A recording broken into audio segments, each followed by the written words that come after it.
नमस्कार सभी को, आपका एक और वीडियो में पुनः स्वागत है हमारी टीम की तरफ से। आप तक वीडियो कभी भी पहुंचे या फिर जब भी पहुंचे, इसे एज अ अवेयरनेस की तरह लें, क्योंकि ये टॉपिक आज का जो है वो काफी अवेयर करेगा और डेमोक्रेसी को मजबूत करने में आपका थोड़ा सा साथ देने की कोशिश करेगा। तो शुरू करने से पहले भाई कि कुछ भी हो रहा हो लाइफ में, ऊपर नीचे आगे पीछे दाएं बाएं या वर्ल्ड में कुछ हो रहा हो, लिथियम कम पड़ रहा है आजकल सुना है, तो जो बड़ी बड़ी कंपनीज हैं जिनको ट्रक या फिर पिकअप स्टार्ट करके इंजन जो होते हैं वो कोशिश कर रही है कि लिथियम अगर नहीं मिल रहा है तो माइनिंग में ही घुस जाते हैं, डायरेक्ट वही चलाएंगे और मैन्युफैक्चर कर लेंगे। तो भले वो हो रहा हो या फिर आगजनी चल रही है फ्रांस में, वो हो रहा हो, अपना बंगाल में भी मैटर चल रहा है, कुछ भी हो रहा हो, पर जो हमारी टैगलाइन हमेशा रहती है, भौकान टाइट रहना चाहिए। आज का सवाल, इनमें से कौन सी महिला है जिनकी वजह से जब यूनिवर्सल डिक्लेरेशन हो रहा था यूनाइटेड नेशंस का, तो United nation human rights commission 1947-48 की जो मीटिंग हुई है उसमें जो डिक्लेरेशन था पहले, all men are born free and equal, इन्हीं की वजह से उसे चेंज किया गया और रखा गया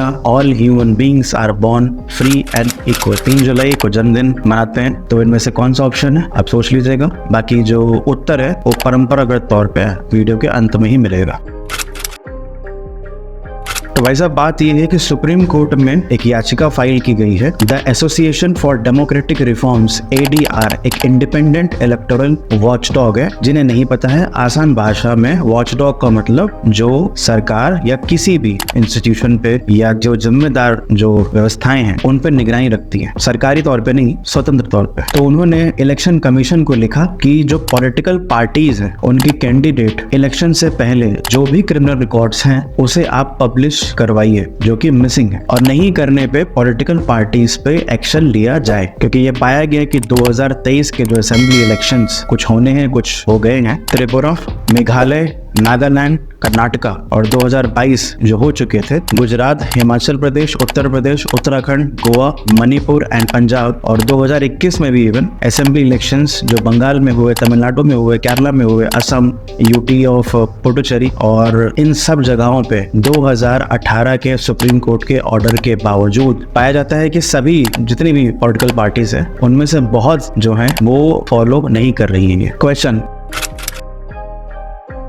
public interest foundation litigation file की गई थी उनके द्वारा। तो सुप्रीम कोर्ट ने सितंबर 25, 2018 को इसे मैंडेटरी किया पॉलिटिकल पार्टीज को कि भाई पब्लिश करो डिटेल क्रिमिनल केसेस की जो भी पेंडिंग हैं आपके इलेक्शन कैंडिडेट्स के ऊपर। कहां पर? वेबसाइट्स में, जो कि इलेक्शन कमीशन ऑफ इंडिया ने प्रेस्क्राइब किए। मतलब बताइए कि कैसे आपको शो करना है। Even election Commission of India के जो फॉर्म्स हैं, एफिडेविट्स हैं, उसमें भी मेंशन करना है आपको। और मैंडेटरी किया कि इंफॉर्मेशन जो है वो पब्लिश ही करनी है ताकि लोगों को पता हो वो जिसको चुनने जा रहे हैं वो है कौन। और भी किस फॉर्मेट में बोला उन्होंने सुप्रीम कोर्ट ने कि बोल्ड लेटर्स में मेंशन किया जाएगा कितने क्रिमिनल केसेस पेंडिंग हैं। पार्टी को इन्फॉर्म करिए आप अपनी, जिससे भी आप बिलोंग करते हैं। नॉमिनेशन के बाद एटलीस्ट 3 बार पब्लिश होनी ही चाहिए। वो न्यूज़पेपर हो सकता है, वेबसाइट हो सकती है, रीजनल न्यूज़पेपर होता है, नेशनल न्यूज़पेपर होता है, सब में। ऐसा सुप्रीम कोर्ट ने 2018 में क्यों कहा? क्योंकि उसका ये मानना है कि disclosure of antecedents make the election of fair one and exercise of right of voting by electorate also gets sanctified. भरोसा हो जाता है, डेमोक्रेसी और मजबूत होती है, जो कि हमने स्टार्टिंग में बोला, और जो कैंडिडेट्स हैं या फिर जो वोटर्स हैं उनके बीच का जो रिश्ता है वो और भी मजबूत होता है या ओपन हो जाता है। और ये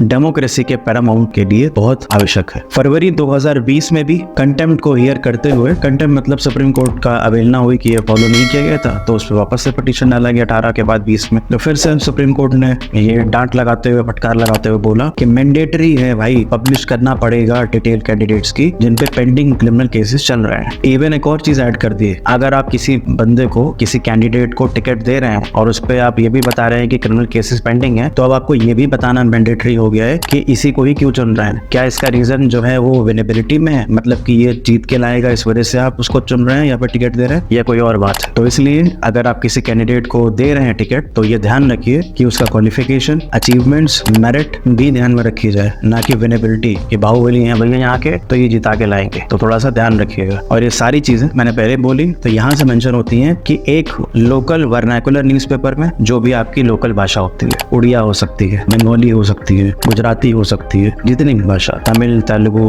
कन्नड़, जो भी एक वर्नाकुलर भाषा में जो न्यूज़पेपर आता है उसमें आप निकाल के बताएंगे उस कैंडिडेट के बारे में। एक नेशनल न्यूज़पेपर में बताएंगे। सोशल मीडिया प्लेटफॉर्म्स में जो कि पॉलिटिकल पार्टी यूज करती है उसमें आपको शो करना होगा और ये 48 घंटे के अंदर सिलेक्शन के बाद यहाँ भाई हमने ये कैंडिडेट को चुना है और 2 हफ्ते के अंदर आपको बताना ही पड़ेगा, basically before first date of nomination. दूसरा क्वेश्चन, एडीआर का क्लेम है कि 19 जून तक जब उन्होंने देखा तो ये पाया कि बहुत सारा विलफुल डिसोबीडियंस किया गया है पार्टियों द्वारा, जिसमें वो ये देखते हैं कि एनालिसिस करने के बाद फॉर्म C2 और C7 जो कि ECI प्रेस्क्राइब करती है format for submitting the information and found many shortcomings जो है C2 और C7 आसान भाषा में, C2 मतलब कैंडिडेट के बारे में बताना, C7 मतलब सोशल मीडिया, वर्नाक्युलर प्रेस और जितना भी लोकल मीडिया या फिर सोशल मीडिया जितने प्लेटफॉर्म से क्या आपने उसमें डिटेल डाली है या नहीं डाली है। तो शॉर्ट कमेंट्स मतलब थोड़े से फेलियर पाए गए। और एडीआर ने बताया कि बहुत सारे पॉलिटिकल पार्टीज ऐसी हैं जिनकी खुद की वेबसाइट नहीं है, सोशल मीडिया प्लेटफॉर्म नहीं है और उनका कहना है कि अब मेंटेन करना इस फॉर्मेट में हमारे लिए तो मुश्किल है। बट सुप्रीम कोर्ट का वापस से वही कहना है कि विनेबिलिटी के चक्कर में कि ये जिता के लाएंगे, इनके पास मास है, इनको फॉलो करते हैं, तो उसके बेसिस पे जो टिकट है वो ना बांटा जाए, कैंडिडेट को ना उतारा जाए, और भी मापदंड है जिनको फॉलो करें। दूसरा, एडीआर ने ये पाया कि जो बहुत सारी पॉलिटिकल पार्टीज हैं वो कॉपी पेस्ट कर रही हैं मल्टीपल कैंडिडेट्स को लेकर, मतलब एक के बारे में जो बता दिया है वही सबका कॉपी पेस्ट कर दिया है, Ctrl+C Ctrl+V कॉपी पेस्ट। तो तीसरा क्वेश्चन,